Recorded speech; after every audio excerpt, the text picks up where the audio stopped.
Business news से आपको खबर दें, कारोबारी हफ्ते के आखिरी रोज मुल्क में सोने की कीमत में अचानक हजारों रुपए का इजाफा हुआ है। सिंध सराफा बाजार एसोसिएशन के मुताबिक फी तोला सोने की कीमत में 4,000 रुपए इजाफे से 2,33,000 रुपए हो गई है। इसके अलावा 10 ग्राम सोने की कीमत में 3,429 रुपए का भी इजाफा हुआ है।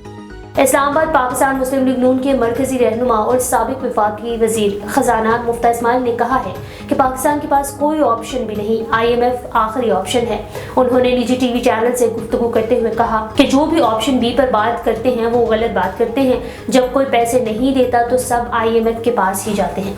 एक सवाल के जवाब में नून लीग के मरकजी रहनुमा मुफ्ता इस्माइल ने कहा कि ख्वाजा आसिफ की इज्जत करता हूँ, उन्होंने सियासी करियर में बड़ी मदद की है। साबिक वफाकी वजीर खजाना मुफ्ता इस्माइल ने कहा कि ख्वाजा आसिफ के ट्वीट पर मैंने उनको प्राइवेट में जवाब दिया, इस्लामाबाद में उनसे मुलाकात भी करूंगा।